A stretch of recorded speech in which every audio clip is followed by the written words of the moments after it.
Olá!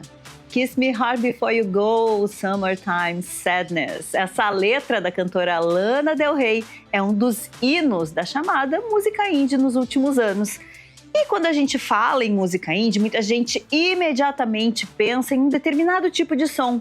Guitarras, bandas alternativas, uma estética meio underground. Mas será que indie é realmente um gênero musical? A gente conversa sobre música independente, mercado, streaming e o que ainda significa ser indie em 2026, daqui a pouquinho. E ainda uma exposição sobre charges na Santa Casa e os detalhes do Festival de Bonecos que acontece em um novo espaço da capital. Vamos nessa? O Revista está começando agora!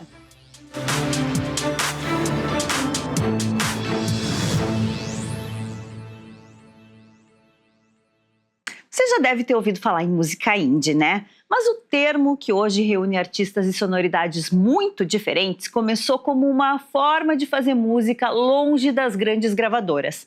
A gente voltou às origens do estilo e te mostra agora como esse universo foi se transformando.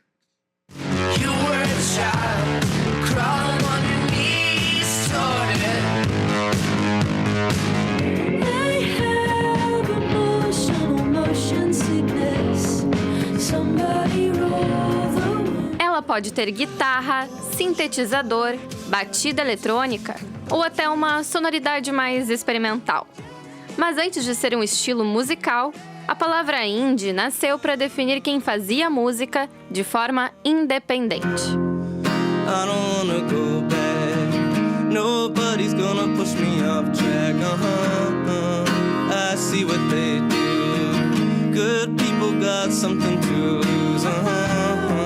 O termo ganhou força no início dos anos 1980, no Reino Unido, entre artistas e produtores que buscavam caminhos fora das grandes gravadoras. A banda The Smiths e a cantora Björk são considerados os pais do gênero.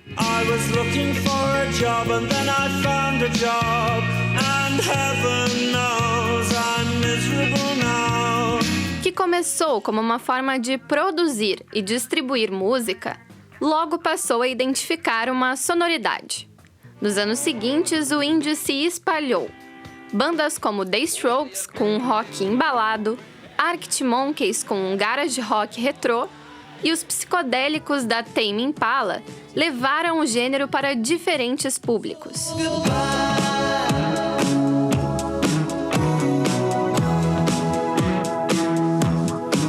A verdade é que o gênero nunca foi uma fórmula fechada. Ao longo dos anos, rock, pop, eletrônica e elementos experimentais se misturaram, criando ritmos diferentes. A exemplo da dramática Lana Del Rey, que desde o hit Videogames não renegou a mistura da voz grave ao dream pop barroco que aparece em suas canções.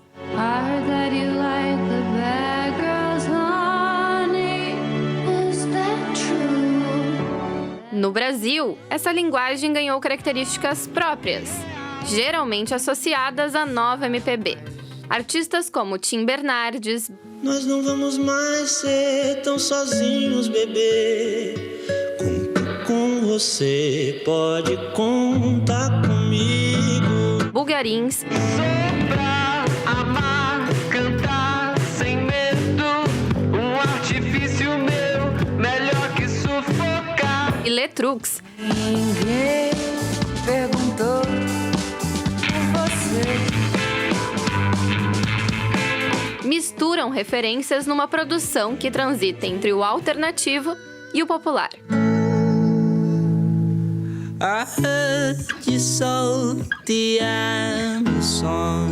A internet revolucionou o indie. Hoje, um artista pode produzir, lançar e divulgar o próprio trabalho sem precisar, necessariamente, de uma grande gravadora.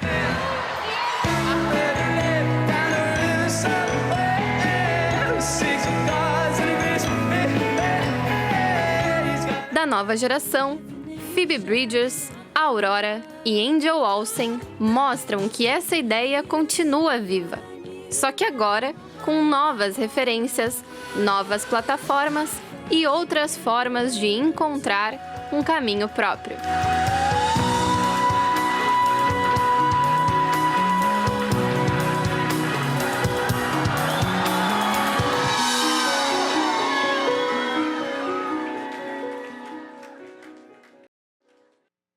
E para a gente seguir conversando sobre música indie, a gente recebe agora o Andrew Barbosa, que é vocalista da Super Guides, e por videochamada de São Paulo, o Rick Roncoleta, que é vocalista da banda NDK. Sejam muito bem-vindos, meninos!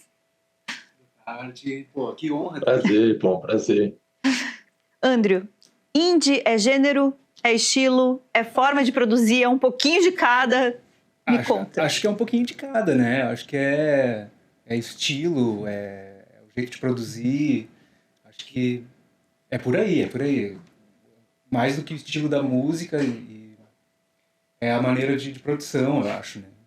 Pois é, a gente estava falando, né, e vendo ali na reportagem também, Rick, que começou de uma forma muito específica, né, e a gente tende a associar diretamente com um rock alternativo, a questão do indie, mas já é mais fluido, talvez, hoje em dia. A gente pode pensar em, por exemplo, um sertanejo, um funk indie? Bom, primeiro eu queria dizer que é um prazer estar falando com vocês, estou muito feliz pelo convite, Rede RS, a revista RS, a Renata e toda a equipe, né? Eu acho que sim, no começo o indie veio associado ao termo independente, ao fato de você fazer com as próprias mãos, né? Tinha até o termo do it yourself, onde os artistas resolviam sem necessariamente depender de alguém. Mas depois a gente acabou associando muito a um gênero, e eu acho que tem a ver também com o que o Andrew falou, é o estilo de produção, são os timbres que a gente acaba empregando nessa produção. Eu acho que hoje as pessoas ligam mais a um gênero quando a gente fala no termo indie do que ao independente mesmo. E acho que isso é legal, assim, acho que... Eu não sei se um funk indie, um sertanejo indie, eu não sei, mas eu acho que sim, que a gente consegue ver vários gêneros transitando nesse lugar e a gente criou, né, um modo de olhar. Quando a gente fala indie, a gente imagina algum tipo de artista, algum tipo estético, de comunicação, acho que tudo isso. Pois é, tem uma estética, né? E geralmente essa estética, ela tende para algo que a gente considera ou chama ou tenta definir como alternativo, vai? Mas tem diferença entre ser alternativo e ser independente, não, Andrew? Como é que é isso? Eu acho que também foca muito na produção caseira, né? Acho que isso acaba denotando algo como indie. E o próprio nosso amigo falou, o Rick falou, que isso acaba denotando, assim, uma maneira mais caseira, lo-fi, assim, a coisa, pega um gravadorzinho, pega o celular, grava um violão. É não ter gravadora, né? Mas é muito mais do que não ter gravadora, não? Sim, tem a questão dos selos, né? Que são aqueles nichos, assim, aquelas pequenas gravadoras independentes que distribuem os artistas, né? Distribuem as músicas. Mas a gente estava vendo ali no VT alguns grandes artistas, ou hoje, pelo menos, grandes artistas que são sempre associados com o indie, né? E que eles continuam sendo indie mesmo, por exemplo, a Lana Del Rey, ou sei lá, os Smiths, ou a Bjork, né? A gente pode continuar considerando que eles são músicos indie? Eu acho que não mais na origem da palavra, né? Por exemplo, uma Lana Del Rey, ela já é uma artista que circula por grandes gravadoras, está envolvido na grande major da música, mas ela já se assemelha nesse lado do indie que a gente fala do estilo, né? Então, por exemplo, a gente viu até na matéria que foi muito bem feita por vocês, artistas que a gente pode até ver com um olhar pop, mas que por essa questão estética e por esses elementos, o Andrew falou de gravar em casa. Por exemplo, a gente tem o exemplo da Billie Eilish, que gravou o álbum dela em casa e ganhou todos os prêmios mundiais, né? Então, assim, ela é indie no jeito de ser, ela é indie na forma de falar, de se posicionar. mas ela não é indie na origem da palavra, né? Então eu acho que é quase como se fossem a mesma palavra, mas quase como se elas tivessem dois significados quando a gente olha para a origem real e quando a gente olha para a temática do som, né? Sim, a estética é uma coisa e a definição etimológica é outra, né? Mas tem uma coisa também, isso que tu estava falando de gravar em casa, né, Andrew? O artista indie, ele acaba se envolvendo em todos os passos do processo. Ele consegue ser independente se ele também precisa contratar todos os fornecedores e gerenciar tudo isso? É possível essa independência mesmo dependendo de outros? Eu acho que o ser indie tá nesse corre, assim, de tu gerenciar todas essas demandas aí, né? Eu acho que é possível, sim, e isso não tem a sua vantagem, né? Que daí tu está a par de tudo que está acontecendo relativo à tua obra, tua arte, teu trabalho. Sim, que é meio que a Billie Eilish propõe quando ela grava o álbum dela inteiramente em casa, né? Uhum. Mas isso também te coloca numa posição de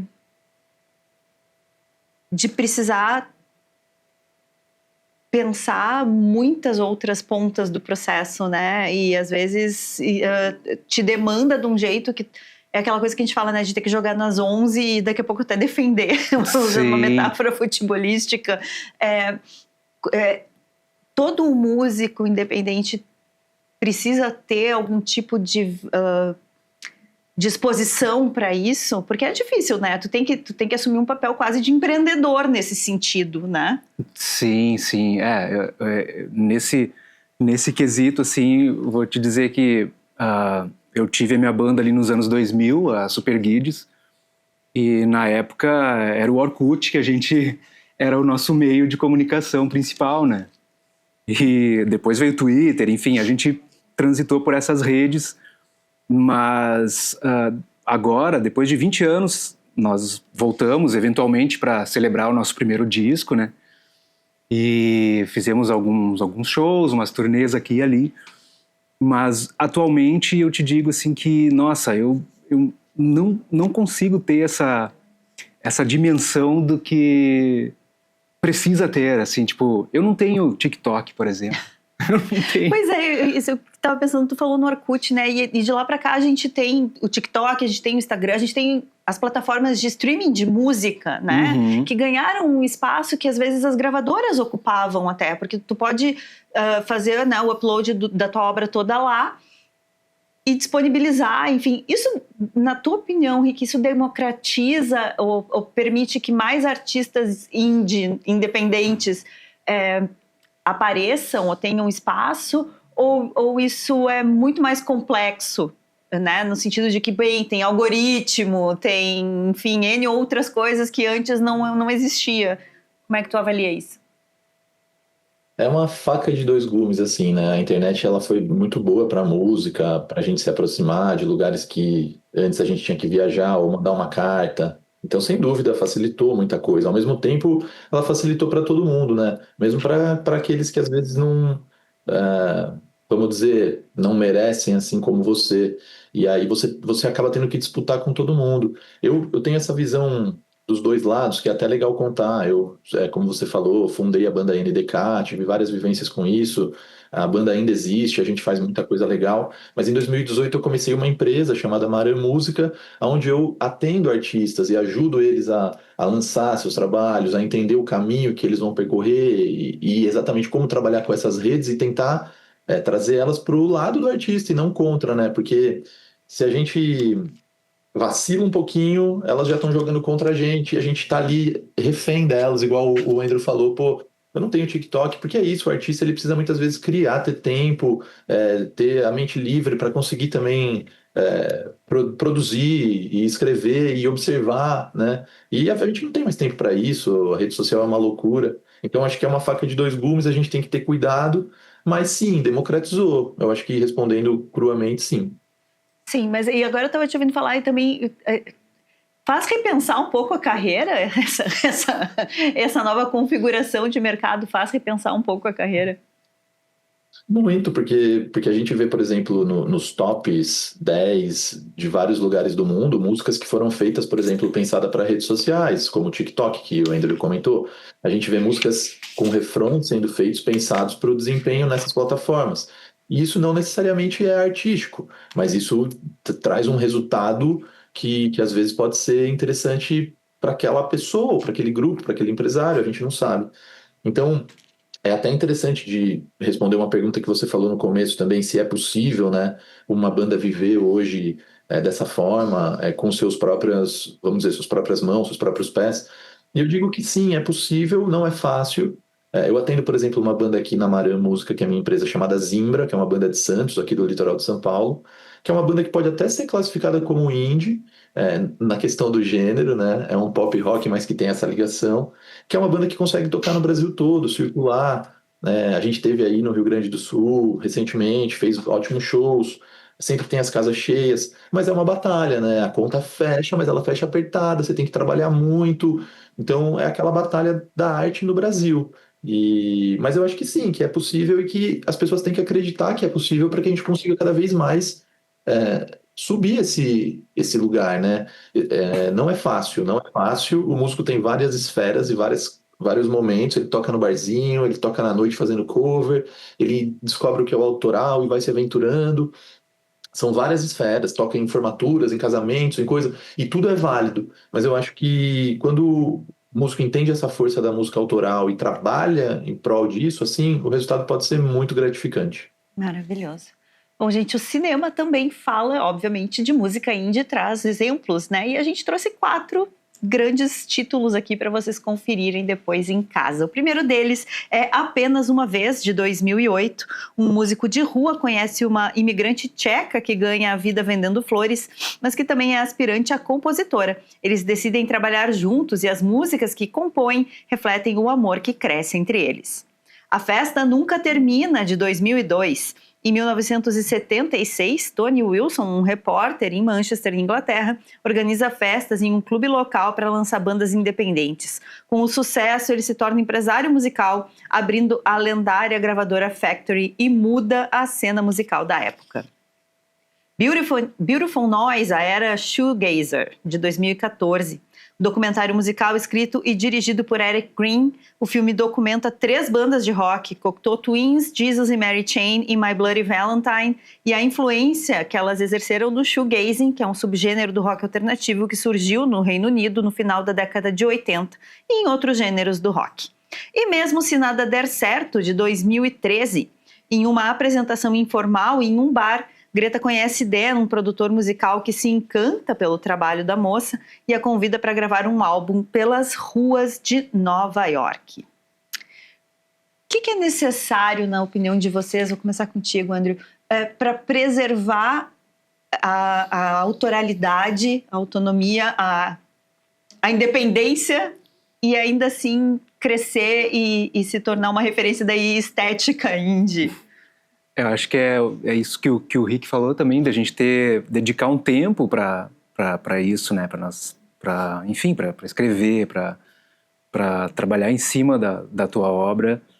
E é isso aí, tudo é válido, assim, que ao mesmo tempo que tu tá fazendo show, seja autoral, seja no barzinho, tu tá, vamos dizer assim, uma linguagem futebolística, tu tá ganhando minutagem ali, tá ganhando experiência. Então, tudo é repertório, né? Eu acho que Então, esse é o caminho, assim, que tu vai pavimentando para consolidar a tua obra autoral. E tu, Rick, o que me diz sobre isso? Eu acho que é isso. Eu acho que o artista, ele, no fundo, ele não pode perder a essência dele, assim. Ele tem que entender, independente de qualquer coisa ou de onde ele vai trabalhar ou tocar, o que ele é e o que ele quer fazer, né? Então, se ele entender que ele é um artista que vai atuar no shoegaze, por exemplo, como vocês falaram aí, e que ele gosta de se vestir assim, o jeito que ele fala tem tudo a ver com isso, as coisas que ele come tem tudo a ver com isso, porque a gente tem um estilo de ser, né? A gente veste uma camisa que é mais larga, ou que é mais apertada, ou que tem... A gente tem um estilo que a gente se olha... Então, tipo, essa verdade tem que estar ali. Se essa verdade estiver ali, todas as outras coisas vão acontecer, seja ele independente, ou com uma gravadora, ou com uma agência, ou com uma... Mas ele vai ser valorizado, sabe? O que eu acho que é ruim é quando a gente acaba se deixando levar por coisas e acaba perdendo a nossa identidade, e daí as pessoas fazem o que querem com a gente, sabe? Então, se a gente não é ninguém, a gente não é ninguém, mas se a gente é alguém, a gente tem que ser respeitado. Maravilhoso. Rick, para conhecer mais sobre a banda, tua banda, e também sobre as bandas que tu produzes, como é que a gente faz, onde é que a gente encontra esse material? Legal. Bom, da minha produtora, que é Marã Música, você pode procurar em todas as redes, que fica sem o acento, então fica Mará Música MKT, né, que eu chamo de uma empresa de marketing musical. Então, ali vocês vão conseguir encontrar tudo sobre o trabalho. Sobre a banda, é o NDK Oficial, tá em todas as plataformas também, tem várias coisas legais. Nosso último álbum, que é chamado Selenita, foi indicado ao Grammy Latino há 3 anos atrás. É um álbum que tem muito vínculo do rock com o rap, muita coisa legal, assim, que eu acho que a gente foi contribuindo aí com a música. E as minhas redes, que é Rick NDK, fazendo essa ligação também à banda. Maravilhoso, muito, muito, muito obrigada, adorei a nossa conversa. Por favor, quando vier ao Rio Grande do Sul, nos avise para vir aqui ao vivo, por favor. Prazer, vai ser um prazer. Agradeço aí o convite, o trabalho maravilhoso de todos vocês. Agradeço também ao Adriano, amigo querido, que fez a ponte, me indicou aí para todos, e, enfim, toda a equipe do programa. Muito obrigado, e eu aviso sim, vai ser um prazer. E o Andrew também, prazerzão. Igualmente, Rick. Valeu.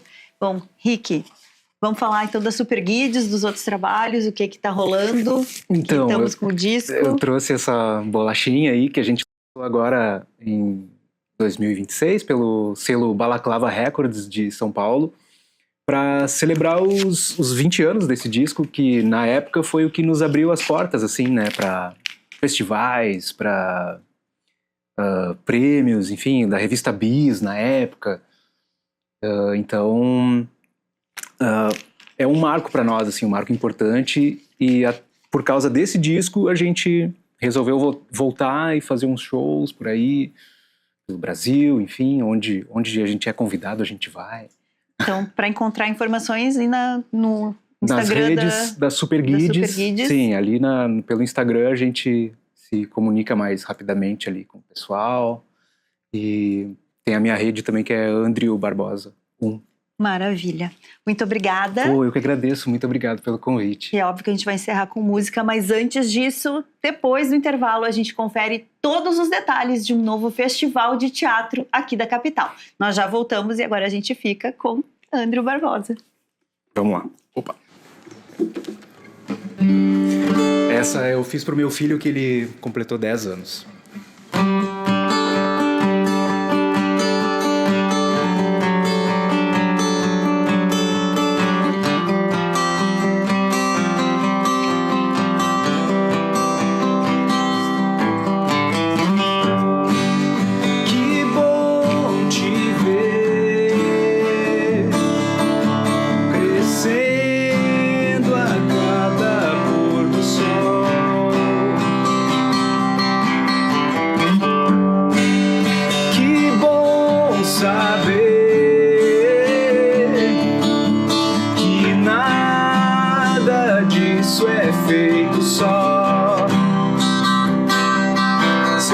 Ficar envergonhado quando ouvir, mas deixa o seu pai cantar, ele tá nem aí. Sei que vais ficar envergonhado quando ouvir seu pai inventa coisa pra mostrar que é orgulhoso de ti.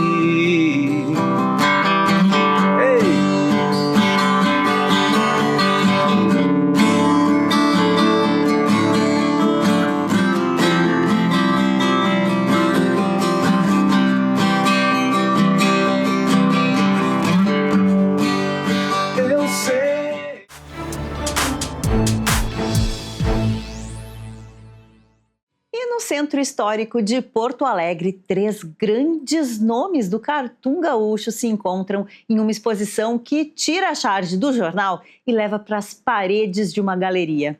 Curioso, né? Então fica por aí que o Carlo Amoretti vai mostrar agora um pouquinho disso tudo.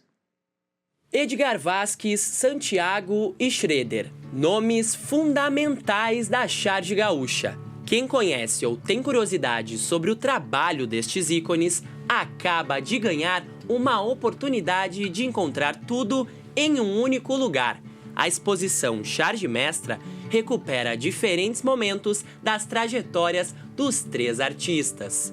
A gente pensou em fazer essa exposição num espaço cultural, tirando esses artistas só dos dispositivos de jornais, né, hoje digitais, praticamente todos, né, mas que tem esse berço na folha de jornal, de papel. São artistas incomuns, eles têm como grande diferencial um compromisso social integral, né?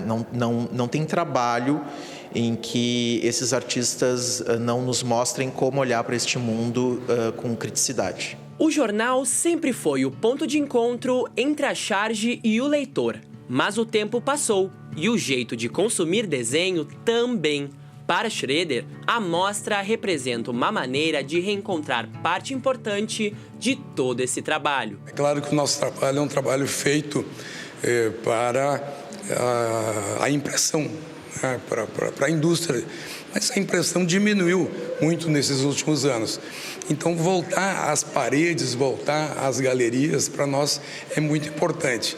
E para mim é uma grande honra estar junto com esses 2 grandes artistas, companheiros de longo tempo de jornada, são 50 anos mais ou menos que nós estamos juntos,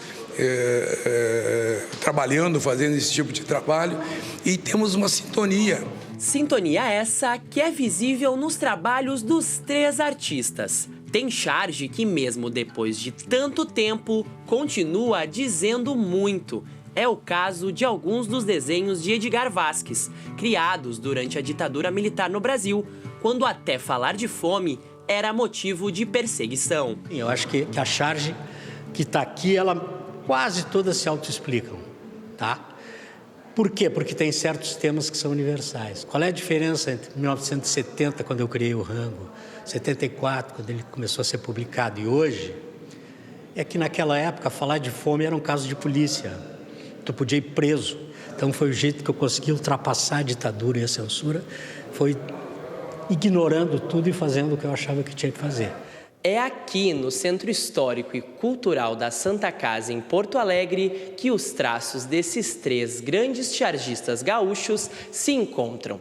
Nessa sala, desenhos que durante anos estiveram em páginas de jornais, agora ganham um novo espaço e novos olhares. Quando ela vem para a galeria, ela toma outro aspecto, ela toma outro vigor, ela passa a ser um objeto de contemplação como arte, né? E a gente quer muito que também o desenho de humor, o desenho de imprensa, seja considerado uma forma de arte também, né? Já que tem tanta elaboração em termos de desenho, de cores, de aquarelas e tudo mais, eu acho que ela tem que ser encarada também como arte. E para quem quiser abrir a cabeça, a exposição Charge Mestra fica em cartaz até dia 27 de setembro. A entrada é gratuita.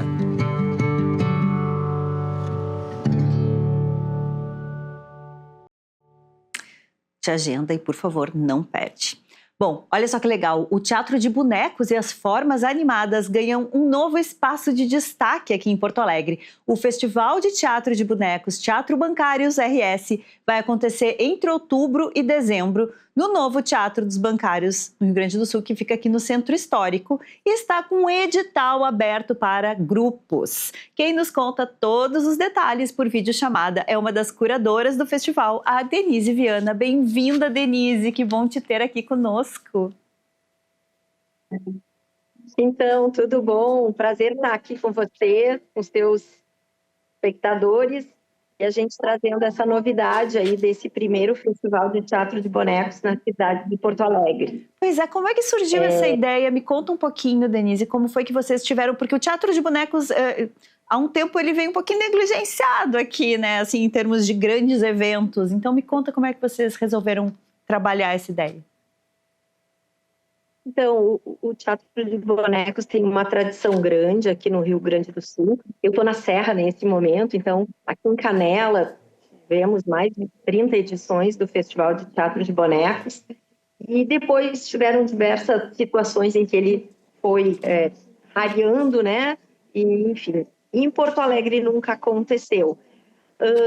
Ele tem essa tradição, é considerado integrante da cultura popular. No Nordeste, ele é patrimônio imaterial. Então, a gente, no Rio Grande do Sul, tem esse trabalho grande, não só de receber de todas as partes do mundo. O Festival de Canela era internacional, né? O nosso festival, ele é para os grupos gaúchos. E é isso, a gente sabe que os grupos gaúchos vêm um pouco, desmobilizados, um pouco precisando, né? O Sesc teve fazendo algumas atividades, é uma manifestação muito forte nas nossas artes cênicas, mas não tinha um festival seu, para chamar de seu, no Rio Grande do Sul. E o Teatro dos Bancários, que nasce, vai inaugurar agora em setembro, né? Ele, então, na ideia de também ser produtor de ações e não só receber, né, ações dentro do seu espaço, entendeu que essa seria uma manifestação que teria uma acolhida importante e que também estaria sendo dado, né, uma contribuição importante para esse conjunto de manifestações que são essas muitas formas, não só dos bonecos, mas das formas animadas. Então, o festival, ele, nessa primeira edição, vai selecionar 16 espetáculos. Boa. E também 2 trajetórias. Isso que eu queria te perguntar, como é que vai funcionar essa questão do edital, né? Vão ser 16 trabalhos que vão ser escolhidos. O que precisa... Quais são os critérios para poder participar? Quem pode se inscrever? Me conta um pouquinho. Então, as inscrições estão abertas no site tanto do Instituto Hominos.org.br quanto da FETRAF, que é onde está sediado, né, o Teatro dos Bancários, quanto no site dos bancários. Nos 3 sites está postado o edital. As inscrições são exclusivamente pelo link do edital, é um formulário, né? Qualquer grupo do Rio Grande do Sul que tenha uma atuação na área do Teatro das Formas Animadas pode se inscrever, informando algumas questões que são colocadas ali, especialmente no caso da programação, né, apresentando um espetáculo que já tenha pronto, né, não é uma nova montagem, são espetáculos que já existem e se candidatam a participar dessa programação que abre o Teatro dos Bancários em 2 ocasiões em outubro e uma no iniciozinho de dezembro. São 16 apresentações, 16 grupos diferentes que serão selecionados, né? E como eu comecei a te dizer, também há a inscrição para trajetórias. Aí estas não é uma seleção, aí assim, não é uma seleção de programação, é uma seleção para premiar 2 trajetórias e cujos critérios são a relevância, né, a trajetória mesma já desenvolvida no Rio Grande do Sul nessa área das formas animadas. Muito legal. Esses 2 prêmios, muito contente, feliz de poder estar homenageando 2 bonequeiras importantes, pessoas muito queridas do meio, a Tânia Saraiva e a Graziela Saraiva, de Castro Saraiva. São 2 irmãs que em 2019 nos deixaram, foram grandes personalidades mesmo, organizadoras, participaram de muitas atividades e assim, do Conselho de Cultura, da Associação Gaúcha de Teatro de Bonecos, elas têm 2 trajetórias muito lindas, eram muito queridas de todo o meio e nós então estamos dando o nome da Tânia e da Graziela para esses 2 prêmios de R$10 mil para cada uma das 2 trajetórias que serão selecionadas ao fim pelo público do festival, popular, né? Uhum.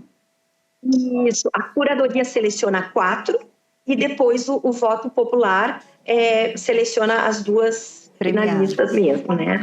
Premiadas, isso. Maravilhoso, muito, muito, muito legal, Denise, achei massa essa iniciativa de vocês. Então, só para a gente recapitular, as inscrições até dia 31 de agosto ou 30 de agosto? 30 de agosto. 30 de agosto, tanto no site do Instituto Aminas, quanto no site dos bancários, quanto na FETRAF.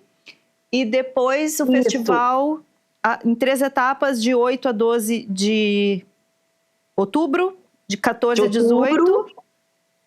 Isso, e depois 13 de dezembro, estou enganada. Isso, de 8 a 13 de dezembro, isso aí. Maravilhoso. Isso aí. Querida, muito obrigada. Esperamos muitas inscrições. A gente agradece enormemente esse espaço de vocês. É um conjunto de ações que vão encantar Porto Alegre com esse novo espaço e com essa reunião de bonequeiros, né?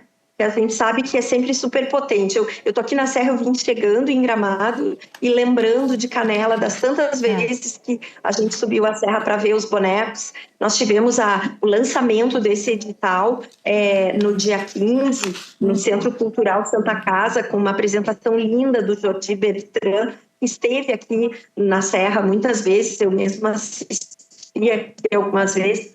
Foi muito lindo. Então, eu acho que é uma reunião, assim, de uma força muito grande das artes cênicas do Rio Grande do Sul, que vai estar sendo mobilizada para esse festival. Nossos bonequeiros merecem e a gente também como público. Muito obrigada pela iniciativa. Volte logo para nos contar mais detalhes dessa e de outras ações que estão rolando por aí, que eu sei que tem algumas.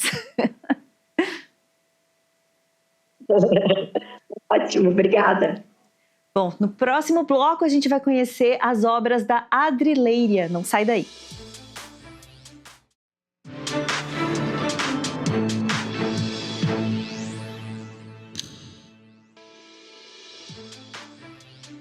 Olá, Ionara Caram chegando com mais um Galeria para o Revista RS. Tudo bem? Tem gente de aniversário em agosto, isso mesmo. A Casa Amarela está comemorando 5 anos de atuação e, para celebrar, está com uma grande exposição coletiva aberta e reúne artistas que marcaram, sua trajetória como espaço dedicado à arte, à formação e ao encontro entre artistas e público. Bacana, né? A Adriana Leiria é uma das coordenadoras, juntamente com Rose Osório, e ela está aqui comigo para lembrar um pouco da história da Casa Amarela. Olá, seja bem-vinda, Adriana, tudo bem? Tudo bom, Ionara? Muito bom estar aqui de novo, sempre um prazer. Né? A nossa parceira aqui do Galeria. Estúdio. Prazer é nosso. A todos que estão nos assistindo em casa. Estamos muito felizes, Ionara, porque a Casa Amarela é um projeto amado, da Rose e meu. É uma guria, uma jovem guria, mas que com bastante trabalho intenso, e muita colaboração para a arte, né, Adri?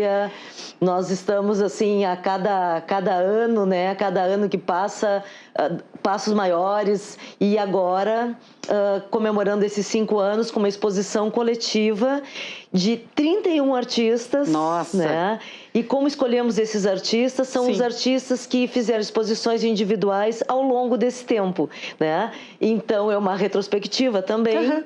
É uma exposição sem um tema definido, porque cada artista teve a oportunidade de escolher a sua própria obra, para comemorar essa passagem de aniversário, e também os artistas que trabalham na Casa Amarela semanalmente com as mentorias, os cursos, as oficinas, porque nós somos um espaço cultural, e então tá tudo pronto, tá maravilhosa a exposição. Queremos que todos vão ao vivo conferir. Sim, com certeza. E a gente vai mostrar daqui um pouquinho, nós vamos fazer o nosso famoso passeio, Vamos falar um pouquinho, porque a história da Casa Amarela é muito interessante, gente. Começou como um ateliê, Adri? Exato. Da Rose, Exato. Que é a fundadora. Conta um pouquinho dessa história. Exato. A Rose é a fundadora da Casa Amarela. Artista. Artista visual. Assim como você. Assim como eu. E a Rose começou com uma outra amiga, uma parceira dela, que queriam apenas ter um ateliê para trabalharem como nas suas próprias artes, E aí a Rose começou a dar aulas também, E com essas alunas foram as primeiras exposições. A Casa Amarela faz exposições coletivas e individuais. E era numa outra sede, lá nas Três Figueiras, numa casinha amarela. Uma casinha amarela, por isso. Agora vocês estão na Américo Vespúcio, né? Nós estamos na Américo Vespúcio, em Higienópolis, já há 1 ano, desde junho de 2025. E o tempo vai passando, as pessoas vão se envolvendo em outros projetos, né? E a Rose, então, em 2024, me convidou, né? Eu fui fazer uma exposição individual na Casa Amarela e nos afinamos muito, né? Como trabalho, ela me ajudou a montar a minha exposição. E logo depois também eu participei de um edital que eu fui selecionada na Casa Amarela, que é um edital chamado Poa Pop Up, que já vamos ouvi falar. Temos todo ano. E aí, a partir dali, foi novembro de 2024 que eu passei a participar. Nos juntamos e ficamos só nós duas. Coordenando. Né? Coordenando. E aí, nesse meio tempo, também decidimos mudar para Américo Vespúcio, né? Um endereço mais central. Nova sede, novas ideias. E estamos, então, com essa exposição coletiva, né? Fizemos uma abertura no dia 13 de agosto, né? Uma exposição comemorativa com um show do João Antônio, da Acoustic Band. E eu quero muito, assim, falar no nome de todos os artistas. Sim, tá? Vamos falar. Porque é o que faz, né, a Casa Amarela... Claro. Ter essa importância. Existir e ter essa importância. Então, assim... Pode falar, e aí, a partir daí, a gente vai pro passeio, porque daí tu já vai aproveitar e vai falar dos artistas que a gente vai mostrar aqui no Galeria. Vamos lá. Então, assim, ó, eu estou participando e como meu nome é Adriana, não sou, né? Claro, Adriana Leiria. Tá, depois de mim tem a Aglaé Freitas, a Ângela Bolson, a Carmen Cecília Magalhães, a Deja Rosa, Denise Giacomoni, Denise Wichmann, Eduardo Mester, Elias Santos, Graça Tirelli, Isabela Lacerda. Muitos já estiveram aqui, a Graça também já esteve aqui. Estiveram aqui. Kika Herman, Magda Pitas do Canto, Marcelo Espolaor, Márcia Baroni, Milton Caselani, Miriam Caseta, Paulo Abensrag, Rosane Guerin, Rose Osório, que também é curadora dessa exposição, Rejane Westphalen, Ruth Johnson Greco, o Saikoski, Sandra Gonçalves, Sandra Cravete, Celira Straliotto, Sol Inocente, Suzane Corran, Suzana Albano, Tereza Girardello, Vani Foleto. Nomes conhecidos. Nomes conhecidos. Tem mais? Fala todo mundo. Não, eu ia falar de novo o nome do João Antônio. Já foram todos? Já foram todos. Viu? 31 artistas, não podíamos esquecer de nenhum, por isso claro que eu trouxe a colinha aqui. Não. É lógico. E a gente faz questão de falar os nomes deles. São pessoas que fazem arte. O que seria da Casa Amarela sem todos esses artistas, né? Isso que mesmo. estão presentes no nosso dia a dia. Vamos lá, agora sim. Pode ir falando um pouquinho sobre cada obra, por favor, Adri. Esse trabalho é um trabalho maravilhoso da Graça Tirelli. Lindo. Já participou de exposições no exterior. É uma pintura a óleo, eu acho que tem alguma coisa de acrílica, não tenho certeza. Tem título? Eu não lembro dos títulos. Sim, tá? Eu vou falar colocam de cada título, outros não, né? Tem título, sim, mas eu não trouxe aqui o título. Não, tudo bem, era curiosidade. Eu vou falar o nome das artistas. Esse uma trabalho... Escultura, né? É da Carmen Cecília Magalhães. A Carmen é uma artista muito criativa. Que bacana. Tá? É uma instalação, um trabalho talvez conceitual, né? E o nome desse trabalho dela é Vênus WhatsApp. Ah, que legal! Tá? Ela até disse que sou eu a Vênus WhatsApp, porque eu sou a pessoa de comunicação. Tá? Então tá muito bacana. Instalação, claro. Pode ir adiante. Criativo demais, gostei. Esse trabalho lindo do Marcelo Espolaor. Marcelo Espolaor é um artista bastante conhecido aqui em Porto Alegre. Ele tem feito... trabalha muito, tem muitos... e o trabalho dele é pintura. Bacana, esse trabalho é o trabalho do Elias Santos. É uma escultura, né? O Elias Santos trabalha na Casa Amarela conosco, ele participa das oficinas. E tá muito bonita essa... É uma escultura? É uma escultura, sim. Ah, eu achei que era uma tela. Tu vê não, como... é uma escultura. Por isso que eu digo sempre, tem que ir lá pessoalmente, né, gente? A gente aqui tem uma parte têxtil nessa escultura. Sim, a gente consegue mostrar, mas não é a mesma coisa que ao vivo, Não, tem que ver ao vivo. É. Bacana. Impactante. Esse trabalho é um trabalho da Ângela Bolson. A Ângela trabalha com aquarela. ela está trabalhando muito em cima das pareidolias, que é essa coisa da gente enxergar. Então, ela desenha os troncos das árvores e ela vê desenhos, né? Nos troncos, tu olha para os troncos, se chama pareidolia. E ela está descobrindo, assim, um caminho muito bacana no trabalho dela. Ela tem participado de muitas exposições nossas. Ela é mentorada da Rose e está apresentando esse trabalho. São 4 obras que estão juntas na exposição. Vamos para mais uma. Esse trabalho é o trabalho da Rose Osório. Ah, sim. Porque a Rose, além de fazer as mentorias, ela tem uma longa trajetória como artista visual de muitos anos, participou de muitos salões. Gostei também. Ela retratou alguma coisa da doença do pai dela, né? Da finitude, quando ele terminou, né? Nos últimos tempos dele. É uma obra que já tem muitos anos, eu não sei bem quantos. E é um trabalho muito especial, né? Então ela resolveu... várias leituras, né? Colocar esse trabalho, Bacana. Tem mais uma? Temos, né? Ai, que interessante esse também. Esse trabalho é um trabalho lindo. Lindo. É um trabalho da Sol Inocente. Ai, lindo, lindo. Eu não lembro o nome. É uma pintura acrílica, né? Lisérgio, que eu ia dizer. Não, eu digo assim, o Salvador Dalí, como é o... Né? Daqui um pouco era isso, né? Tu que ia buscar uma referência. Lindíssimo. Vamos, acho que para a última, né, gente? Não? Fomos todos? Foram todos. O meu trabalho é uma escultura... não tá aí, mas eu tô fazendo... o teu não tá aí. Não tá mas aí. eu tô te representando aqui Tu com tá um me acessório que tu fizeste pra mim, que eu gostei muito, gente. Os colares balangandãs. Lindo, balangandãs. Que luxo tu usar. Adoro o nome.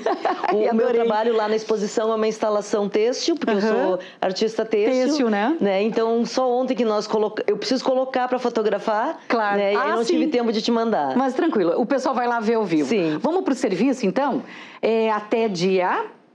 É até o dia 1º de setembro. 1º de setembro, gente, é isso aí. Visitas de segundas a sextas, o nosso horário é das 14 às 17, de segundas a sextas. Entrada gratuita e aberta ao público, lá na Casa Amarela, Avenida Américo Vespúcio, 377. Isso aí. Querida, muito obrigada mais uma vez. Agradeço muito mais uma vez estar aqui. Prazer sempre, volte sempre, né? Muito obrigada, querida. As portas estão sempre abertas para a Casa Amarela. Adoro o teu programa. Felicidades, e nós adoramos te receber. Felicidades para Casa Amarela e vida longa. Um beijo para vocês também de casa, gente. Até o próximo Galeria. Tchau, tchau. O Revista termina aqui. Muito obrigada pela companhia. A gente se encontra na próxima edição. Até lá. Tchau, tchau.